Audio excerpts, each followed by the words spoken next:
'Cause the flag still stands for freedom, and they can't take that away.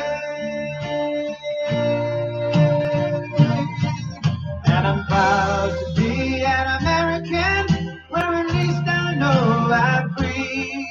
But I won't forget the men who died, who gave that right to me. Okay, folks, today is oil change day with SouthernTouch.com, and I always like to joke, the hardest part about changing your oil is getting all the right parts and pieces in the same place. So I'll just go over quickly what we've got here.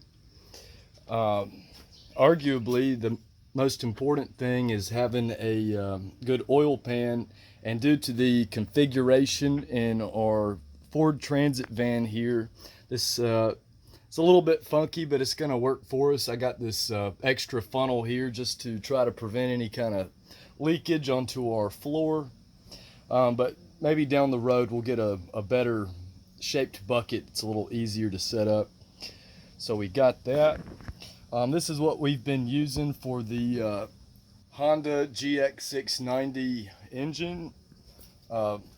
Ever since the first oil change, we've used this Valvoline full synthetic, and we just have been sticking with it. One other thing I'll mention is this funnel right here is dedicated for this kind of oil. I know you can clean them out between uses, but you know, just like in the restaurants, you don't want any cross-contamination. Don't mix the crab with the flounder. That's a no-go. So we try to do the same thing with our oils, because for our pump oil, apologies for the bad handwriting, it's a non-detergent oil, and in this case we're using the Beacon pump lubricant. And one cool thing is, if I'm not mistaken, we'll double check this, this bottle is exactly the same size or amount of pump oil that goes into our triplex plunger general pump here. Then next we've got an 11/16 wrench. That's going to be for opening up these two. Engine oil on the left and pump oil on the right. That wrench just makes it a little easier to grab a hold, no mistakes there. And let's see, for our oil filter, instead of going with the Honda factory filter, we've just, from all the research we've done, we've seen that these Wix filters, especially when you're exclusively using synthetic oil, that these are the way to go. So if you've got a Pressure Pro, or I'm sorry, a Honda GX690, this is the correct oil filter for that engine, the 57356, and the XP is for the extended performance special for synthetic oil. So we love that one. We got a little bit of thread locker here, so at the end when we go to screw these brass caps back on, we just put a little dab of that thread locker there. I suppose you could use Teflon tape. I won't get into that today, but there's a lot of reasons why, at least on the rest of the pressure washer, we don't want to use that, although many people do. But if you're super picky, it's a good idea to go ahead and get on board with the thread locker. And finally, we've got our oil filter wrench. I'm sure there's all sorts of different styles. There might even be one that makes it a little easier than this one, but this one works great so far for our purposes. Okay guys, so here's step 2. I'll just show you how you undo these brass caps here to get your oil coming out. Step 1 of the oil change. So we got our 11/16 wrench, any size wrench, and here we go. We're going to start with the engine oil, get a good grip on there, and I guess we'll find out how tight I got this on last time. There we go.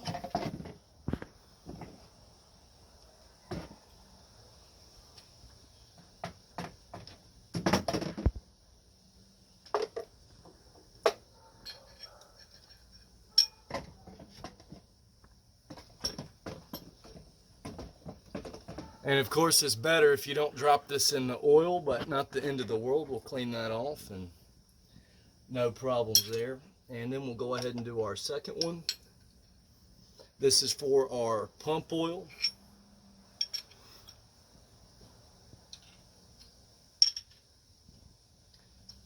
And of course, if you don't need the 11/16 wrench, but I've found it just makes it easier when you got a bunch of tools to be able to just slip that on, get a perfect fit every time.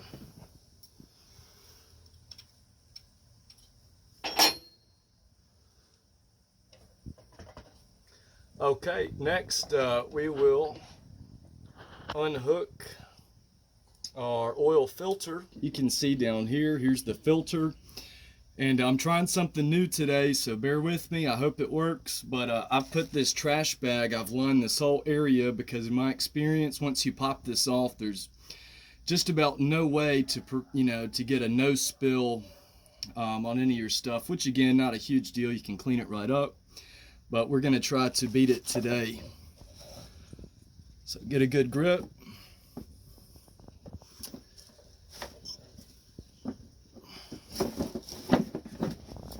And we're going to have to slide our battery box over just a hair for this one. And there we go.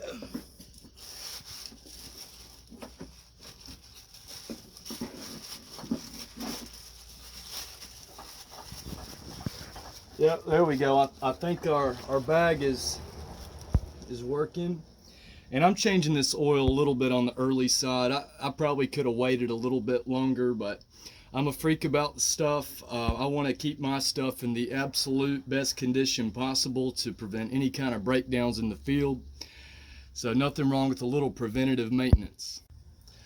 Okay guys, so from the factory, this came with Teflon tape. Again, I'm not a huge fan, at least in other parts of the pressure washer, because it can cause a clog in rare cases. So here's our thread locker. I'm going to put a generous little bit on there and spread it around with our finger, get all those threads coated, get our brass cap back here, and at the very end I'm going to come back with my wrench and get that, more than just hand tight. But I'm going to go ahead and close up both of these.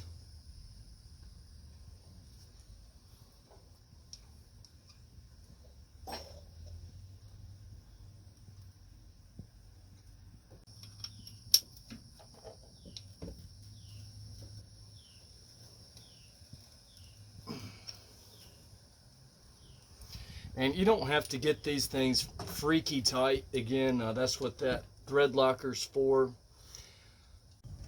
All right, next we got our oil filter right here. This is just something I like to do. I've always done it when I change oil in my cars. I'm going to put just a little bit of oil in the filter, so when we crank this thing up for the first time, this thing's kind of already primed. It's not going to have to be sucking oil through a dry filter.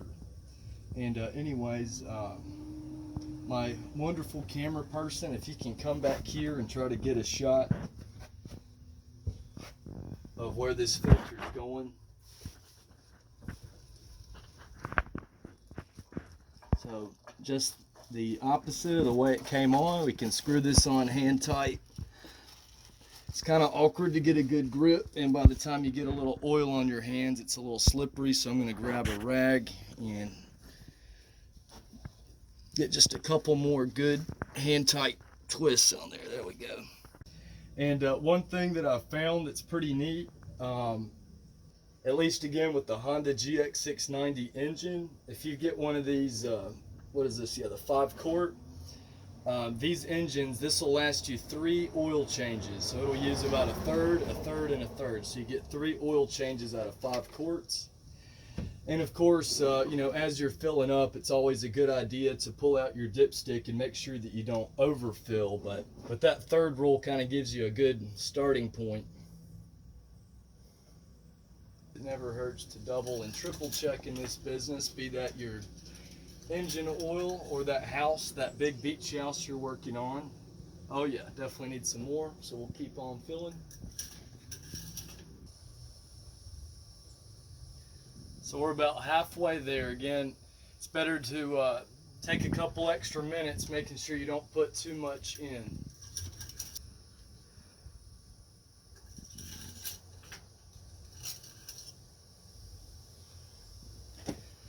Okay, perfect, right at the dot.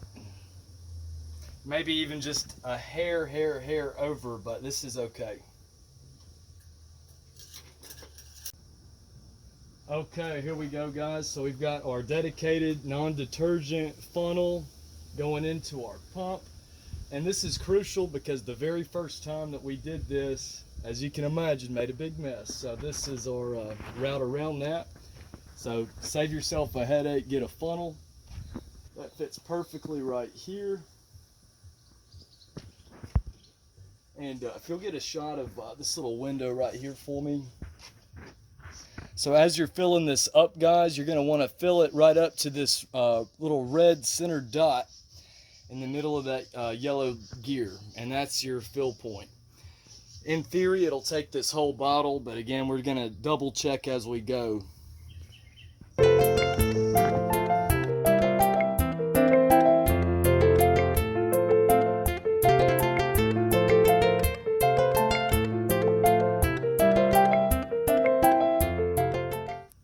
And it takes a little while for the oil to catch up in this gauge, but gosh, it's almost looking like we might need some more. Oh, there it goes, it's rising. If you want to catch this for me. So this line is slowly rising up here.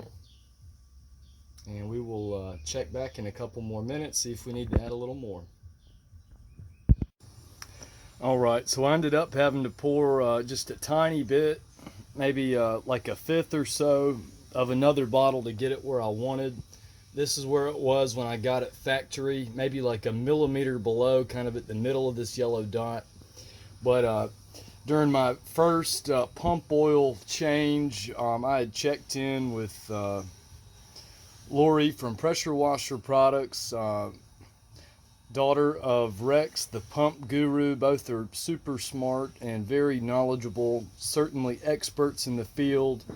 And she had said that if you're a little bit over that that little middle dot there, that you'll be okay.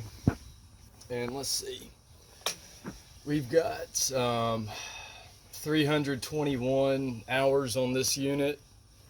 And our first change was right at about 50 or 60 hours, which is when you're supposed to do your first pump oil change. And so now this is our second. I'll have to double check the manual, but I hear different people recommending different number of hours. But I think about 250 hours is about the max you want to go. So I barely, by a few hours, went over that max, but typically you know, we're super on top of it. We've already changed our engine oil at least 3 or 4 times now. We do that about every 50 to 100 hours. I try to hit it right at 75, and so far that's given us great performance. Okay, so we've gone and double checked all our connections, cleaned up our bag that was over here, and now we're ready to do our test run. We got just enough water to do a test over here in our tank. I usually like it to be fuller than that, but it'll be okay. All right, so pull our choke open and let's give her a go.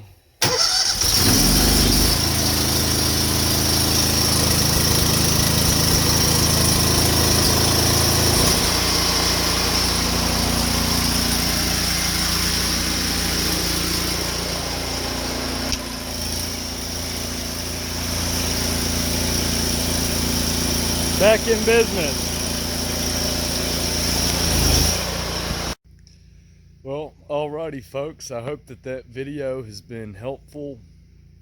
If nothing else, no matter what kind of engine or pressure washer you're running, if you take good care of your equipment, it'll take care of you. And that's the biggest message I want to send. And you know, even when it comes to your hose reels, give those babies a little wipe down once in a while. Give them some oil. You know they love it. Make sure to flush out your 12-volt pumps after use. I know some guys, they'll just they won't flush them and just replace them every 3 months. But you know, up until you're into some super high volume, you know, why would you want to pay $600 extra at the end of the year? We've gotten you know, shoot, probably a little over a calendar year with our just our 12-volt pump $180, so that's taking us a long way. But anyways, take care of your stuff. Take care of your stuff. And one final point, I want you guys to be getting excited because we've got some awesome products that we hopefully will get to be releasing within the next year or so. Right now we've got some cool prototypes. I'll have to do another video showing how we can remove some really tough stains to sensitive areas, some of those being the electric boxes. Those are always tough. If you blast too hard, you can get your sodium hypochlorite inside the box and tear up some electronics. We've got a really awesome way to apply that as a fine mist and then just do a high volume, low pressure rinse and everything comes out perfect. This works for heavy stains in showers. And one of our favorites, and customers love this, I think it's one of their favorites too, is around garage doors. You'll have those little kind of rubber seals, and maybe it's just the area down here, southeast North Carolina, but those things get the worst mold and mildew on there. And from all the different chemicals we've tried, you know, Eliminator, Stopminade, this, that, even Crud Cutter, we've tried all sorts of degreasers. There's not very many chemicals that are that you can downstream and in one swoop get those seals to come out perfect. So rather than have to downstream a super hot mix all over the entire house, why wouldn't you use a light eco-friendly mix and come back and just hit that one little area? Doesn't take but 30 seconds. And you just get a much better result. So I want to show you guys that soon, and hopefully that's something we could work out here.